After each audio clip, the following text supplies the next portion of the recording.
Discussions in Depth Psychology is powered by Pacifica Graduate Institute. Your host is Bonnie Bright. Hello and welcome to Discussions in Depth Psychology, which is powered by Pacifica Graduate Institute. I'm your host, Bonnie Bright, and I'm also a graduate of Pacifica in the Depth Psychology program there. And this series is dedicated to spotlighting some of the individuals who are doing some very exciting research and work in the field of depth psychology through Pacifica. And I'm here today with Susan Grelock, who is currently completing her dissertation research on a very important and interesting topic, and that is wolf conservation and the arts. So we'll learn more about that in just a moment. But first of all, thanks, Susan, so much for being with me today. Yes, great to speak with you. Well, I'm so happy to have you here because this topic is not one that I think we come across very often, and it's maybe not one that people think about necessarily in the field of depth psychology so specifically, but we will talk more about that and reasons for it, and I can't wait to get into that. Let me first just read your bio, though, so that everybody has a background on you and some understanding of where you're coming from. Susan Grelock is currently completing dissertation research examining how the arts can support conservation. Her research is focused on wolf conservation in the U.S. portion of the Yellowstone-Teton wildlife corridor and incorporates digital storytelling and her own arts-based inquiry. Susan has an MA in depth psychology from Pacifica Graduate Institute and over a decade of professional experience in marketing and communications for values-based brands. She loves to find herself outside, crossing paths with other species. This is great, Susan. I love all of the things that seem to be converging in your bio there. You obviously have a very diverse background, but right now your focus is very heavily based on wolves in particular, and of course the animal world in general, and also the arts. And this is a really interesting convergence of these three kind of different angles to a topic that is actually considered depth psychological. I'm wondering if we can start by maybe you just giving us some description of your research and what you're doing. Yeah, definitely. So I've been speaking with artists and also biologists who have an interest in wolf conservation. And I started out looking at artists across the country, but as I got into it, I really found out that focusing on the Yellowstone-Teton area was really interesting because in the U.S. right now, it's like that's really where there's so much energy around wolf conservation. You know, the Yellowstone Wolf Reintroduction Project is like 3 decades old and really has taken root. But at the same time, wolves have been coming down and repopulating and returning to that area too, down from Canada. So there's a very interesting, energetic thing happening there with wolves crossing paths again with humans like they really haven't here in North America for almost a century. So it's really exciting to talk to the scientists who have been working on the ground there for decades and also to the artists in that area who a lot of them have been really called to start creating work that is documenting wolves and creating conversations about wolves and just trying to really show wolves and present them in a new way that I think people are beginning to see them now, that we're having this sort of reintroduction, I would say, as humans to wolves. Yeah, I think it's just so exciting, and I had mentioned to you earlier, I also had the opportunity for the very first time in my life to visit Yellowstone just a few months ago, and it was so interesting to be able to see the wolves there. Now, I didn't actually see any in the wild in Yellowstone, but I was able to visit the recovery center that's in West Yellowstone there and see wolves fairly close up, and it was just absolutely so stunning and amazing.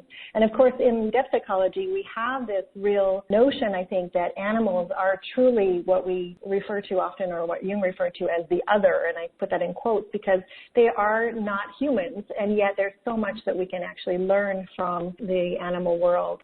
And so I wonder actually if you can talk a little bit about that, because some people that are listening to this will be saying, I thought this was a program on psychology. So here we are talking about wolves and scientists and conservation of wolves and reintroducing them into the wild and all of that. So how would you say that it actually relates to psychology? That's a great question. I think, you know, when you look at Jungian psychology in particular and depth psychology and how it arose, the social activism piece of it, that was really part of the inception of the movement of depth psychology and how that shifted over time to more of the psychoanalytic or the consulting room model of depth psychology. And I think what we're seeing now, especially which is really heavy in the program that I'm in at Pacifica, which merges community psychology and eco-psychology with depth psychology, I think it's really a return to depth psychology, getting into more of its rootedness and its earthiness. I mean, to me, bringing depth psychology into the world and into real issues on the ground, things that we're, as a culture and a society, we're debating, is really where I think the next generation of depth psychology is focused. And you know, you were talking about Yellowstone, and in my mind, I was going through the first time I was in Yellowstone and how I got there, and I think it's an interesting parallel to this topic, but wolves entered my life through dreams. And looking at the wolf as just a dream symbol, as could be the tendency in psychology, I found to be very limiting. And I started painting the wolf and just kind of getting more connected to what the dream symbol may have meant. And in fact, that actually brought me into wanting to know more about the lived experience of wolves here. And I think that was a really interesting shift in the animal coming to me in a dream, but then becoming part of my everyday life and trying to understand why are there not wolves in California? Why have there not been for 80 to 100 years? And where are the wolves? And why are they not here? And, it's a story that not a lot of people know, but I think there's a lot more awareness now. But, it's a very intense relationship we've had with wolves in North America. And that really led me into this work. And at one point I even found myself at a state hearing in California speaking on behalf of people who also wanted endangered species status for wolves here in California, should they start to return, which now we know they are. So it's really interesting to me to hold psychology in that way, that it could inform really your social activism and your lived everyday experience as a human, and not just your experience of psyche that may be more individual and more personal, but really taking it into the collective.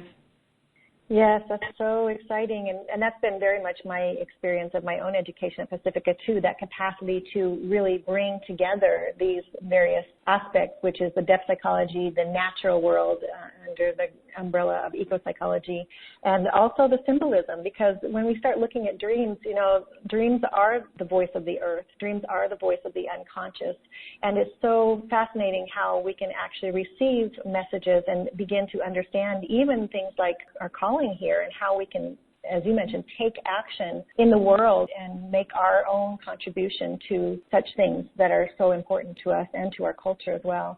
And I have myself done a lot of research on animals that show up in dreams, because that's such a profound area of interest for me. And I'm aware that James Hillman, who has a really great book called Dream Animals, if you haven't seen that, anybody that's listening to this, you might want to check that out. There's actually a beautifully illustrated version. In that book, he wrote that dreams recover what the world forgets. And I think it kind of speaks to what you were just saying, Susan, in the sense that these dream animals often show up for us in a way that then spurs us to take some kind of action, not only on behalf of their own species, which often can be the case, but also in just bringing people, I think, to greater consciousness. Yeah, and in that book, the paintings are a really important part of the book, and those are by Margot McLean, and they're really phenomenal. And I think she writes in that book, too, and talks about how it's not really just about the dream fox, it's about the fox under your porch. Psychology needs to think about the animals not just as an object in our dreams or something that is informing our individual selves, but they're a part of psyche, and dreams are still a place where we interact with them, especially as they're becoming more and more marginalized on the planet, but that it's not to be disconnected from the lived experience. And I was reminded that in a really fun way during the research the first time I went to Yellowstone, and I never really thought I would see wild wolves during this research. And at some point, after talking to so many artists or photographers or filmmakers or scientists who've been tracking wolves, and then being in this area of the country where wolves live in packs, I didn't actually even feel like I needed to see wolves. I felt the presence of wolves in that place. But I was in Yellowstone in April, and I was there, and there was wolf watchers who were along the side of the road, and I was talking to them about what draws them to Yellowstone and why they spend a lot of time standing outside very cold waiting to see a wolf. And then this one man, Rick McIntyre, who's been really integral part of the Wolf Project in Yellowstone, he was there with a scope, and then he turned to me and he said, "Would you like to see your dream come true?" Which to me was funny on so many levels, since a dream of wolves is what really initiated this research. And so I went over to his scope and I looked inside, and I saw the Molly pack in Yellowstone, a dozen of them, racing across the ridge on the top of Lamar Valley. And it was so altering, it was so otherworldly, but so right there in that place. And that moment of just seeing wolves and realizing it was like an epiphany of sorts for sure. And I love the fact that he said, have your dream come true. For me, it was really kind of illuminating the connection between our dream life and our lived life and how psyche is immersed in all of that and that it's continuous. Yes. Oh my goodness, I have such goosebumps when you tell that story. That's so amazing. And it just occurs to me that the synchronicity that is at work in that situation and in so many of these kinds of situations when we just begin to start looking, and the whole what we consider the outer world for most of us is actually, I think both Jung and Hillman said that we are in the psyche rather than the psyche being in us. We are in the soul. That's the whole world soul. And so when you start thinking about it, the dream came to you. You began to turn your attention to it. You started to focus in on that. And then, of course, these sorts of events are probably occurring around us all the time. But suddenly you started noticing it, and it started showing up for you at these kind of opportune times. So it must be such a validating feeling of knowing that you're on the right track in your work. Yeah, and I think the second person I interviewed, who I just found through an internet search in Spokane, when I talked to her, it's been lovely in general how people are so welcoming and interested in talking about this topic. And this woman, artist, her name is Pam Armtrout. She invited me to her house, and I sat down with her and talked about her paintings, which are phenomenal. And I said, well, how did this come about? And she said she grew up in Canada on a reservation for part of her childhood, and there were wolves there, and she was aware of their presence, but hadn't really thought of it as an adult, and had a whole career in a trade in an urban area, and then retired to Spokane and actually started being visited by wolves in her dreams. And then she started painting, and she's completely self-taught, and her paintings are phenomenal, representations of wolves and humans and wolves and the way they sort of merge in her paintings. And at that moment, too, I was like, this is a thing. People dream about animals, and it enters their waking experience in a really interesting way. Especially at this time, I think it's significant. And that's one of the things that Jung wrote about that drives this research, I think, is that, he talked about how when there's something lacking in a culture, the compensation that's needed will often arise through artists and the arts. And that's the idea that sort of drives me. And when I mention that to other artists, I think there's a sense of recognition that, oh yeah, I think I was in some way called to do this. I don't know why. There's not actually a logical reason why I started painting wolves. It just sort of happened, or why I started spending many hours outside photographing wolves, or why I was called to start telling stories of wolves. And I think it's really interesting, especially as I've been focusing on this region where there's a shift happening with wolves and humans and the connection between them. I think it's meaningful that people in that area are beginning to create art about wolves to kind of give depth to the understanding of what's happening. In a way, I think that traditional conservation communication really can't always get at. I think that's what drives my interest in art as a possible communication tool for conservation, because it's very easy for words or traditional communication around an issue to get really locked into the duality of that issue. The wolf haters and the wolf lovers in the case of wolf conservation. It's very easy to get locked back into that trap. And I think there's something about art and the arts that can really kind of cut through that, and that it doesn't take sides. It's just presenting something that people can resonate with in a more significant way. Yes, I so totally agree. And they often say, it's that cultural saying, pictures are worth 1,000 words. And of course, the imagery that comes through art, even whether it's a visual image such as art that we're used to seeing like a painting, or whether it's through poetry or some other kind of the arts that we are able to sort of tap into, we often tap into that in a very different way than with our rational mind. And so it definitely has an impact on us in a very different way. And it's one thing that I love very much about depictology as a whole, because it allows things to emerge from the margins and from underneath the surface of things, which is what we normally see. So all of these kind of invisible things are able to come into our field of awareness, and all of a sudden we have the opportunity to then know about them. It creates new ways of knowing that aren't the traditional ways that we're familiar with. But it also, particularly again when it comes to the natural world, is almost it sounds like it's a compensatory sort of process, because as we're doing more and more to destroy the planet as human species, the more I think the natural world needs to come forward and reach out to us to help pull us back from the brink of extinction, basically. And anybody who is familiar with the work of Jungian analyst Jerome Bernstein, he's written an amazing book called Living in the Borderland, which talks exactly about that, how nature is reaching out to us. You're probably familiar with that book. Has that had a part at all in your own research? Yeah, I think that's a great book. It's really one of my favorites. And I think it touches on also the types of people who are called to that place. And I think artists are often borderlanders themselves. I mean, they are often more on the fringe of our culture and receptive and sensitive to information that you may not be connected to if you're more in the fray, I think. And I think that's a great example, the borderlander, an idea that he talks about. And I've also found to be really interesting as I've been talking to biologists. And, you know, I originally started talking to biologists because I wanted to get more of the background, the natural history of wolves. And there's biologists who've been working for decades in the Yellowstone area up to the Canadian border who know so much about wolves. And when I originally started interviewing them more as background, what I found was, in fact, they themselves are also storytellers for wolves.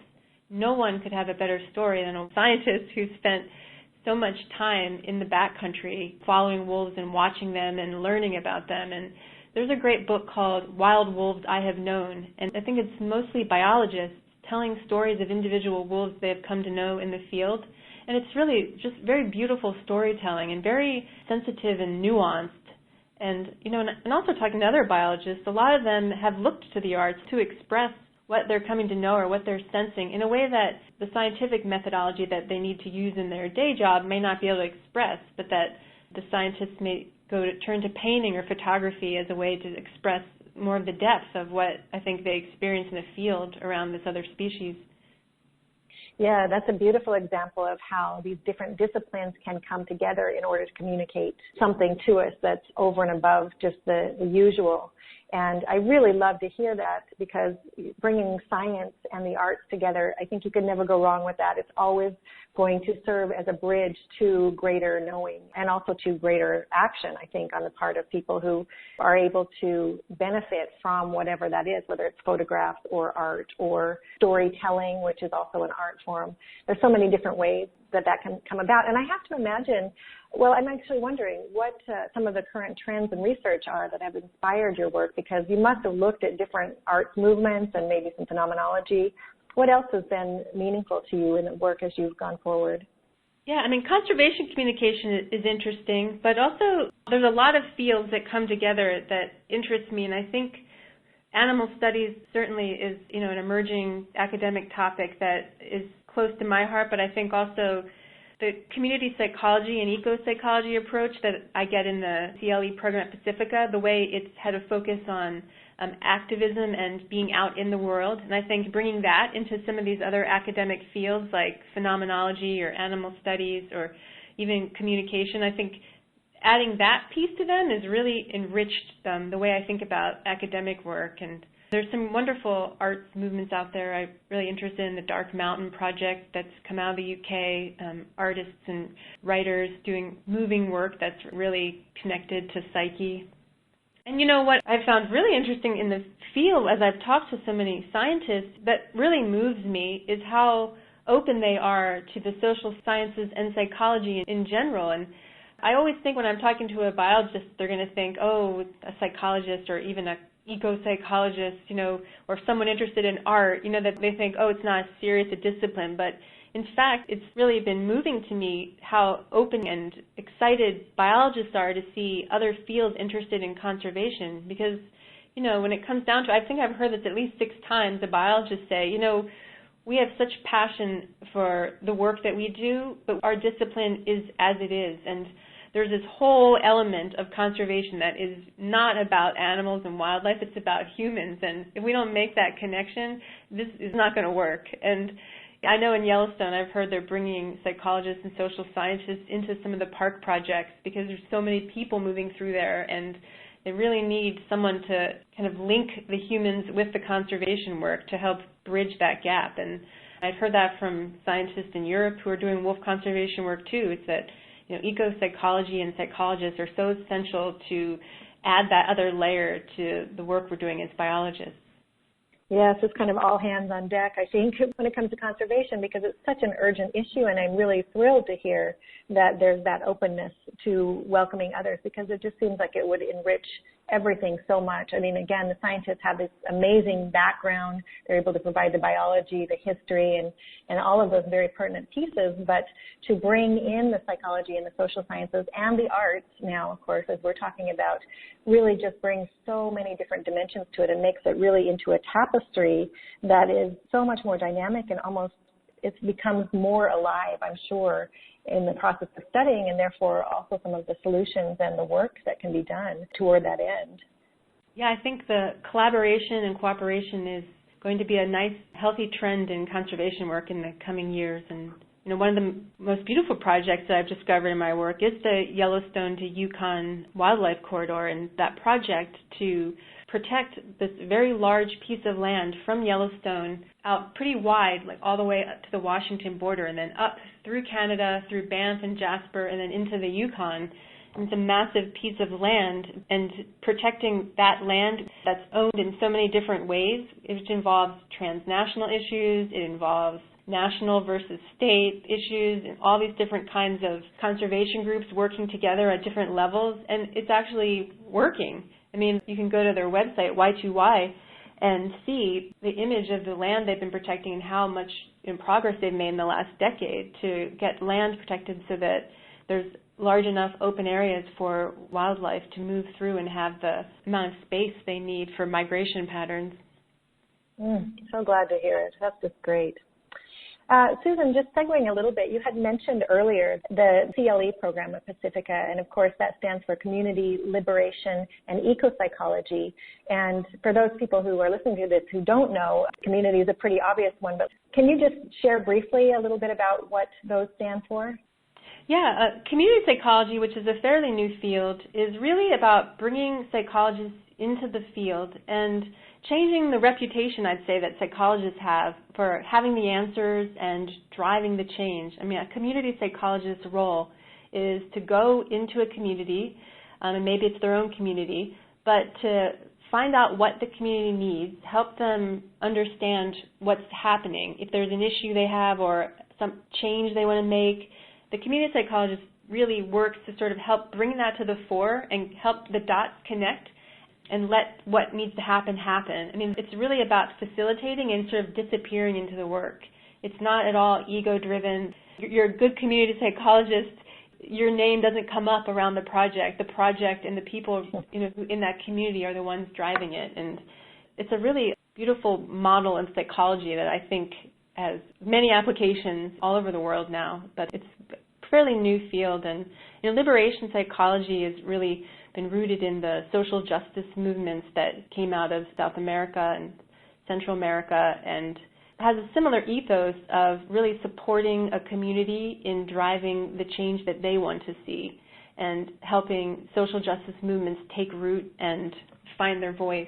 And ecopsychology, also a newer field, is really about the significance of our relationship with the more than human world and how important our relationship is with all the other forms of life on this planet, and really illuminating that. So bringing all of those under the depth umbrella is really dynamic. I think it's hard to explain how much they connect, and I think for many of us in the program, doing your field work and your research is when you really get like how synergistic those fields are together and how intricately they can work together and really inspire each other. Yes, and one thing I really appreciate about Pacifica, I'll just say this in passing, is that requirement actually for particularly this program, the CLE program, to do field work, because that puts students and researchers out in the field where they can actually make a difference and have kind of a hands-on experience of working either with community or with the natural world. And it just becomes a very different thing. It gets psychology, or depth psychology, as we were discussing here, obviously, kind of out of the classroom, out of the laboratory, and into the world where things can really happen.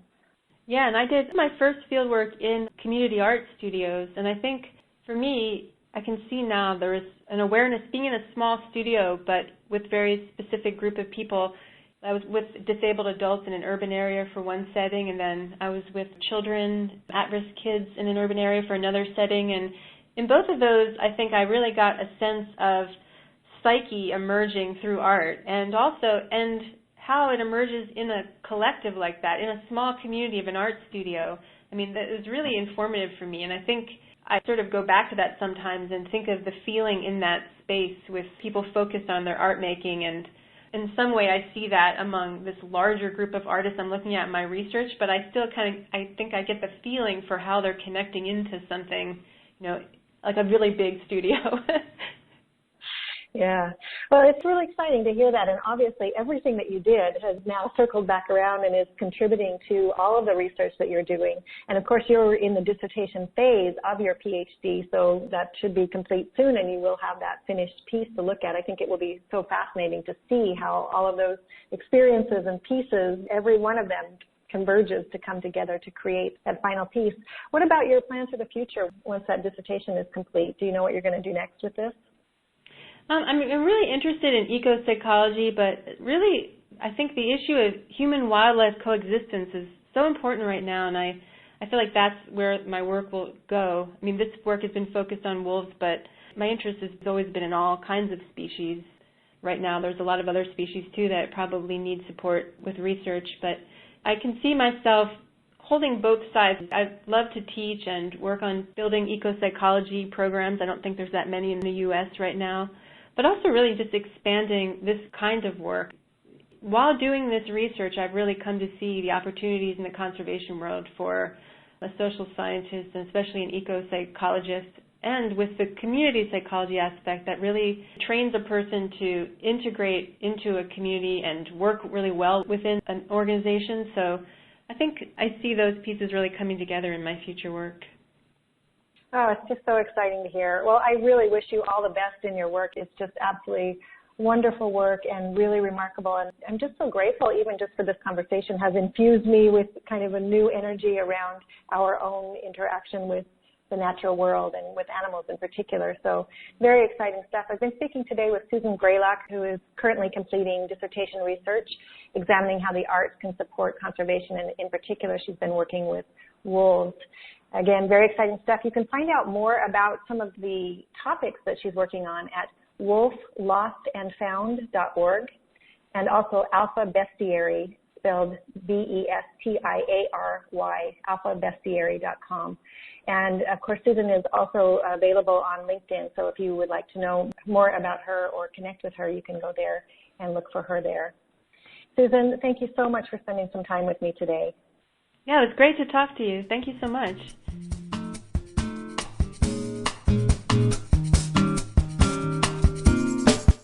You've been listening to Discussions in Depth Psychology, powered by Pacifica Graduate Institute with host Bonnie Bright.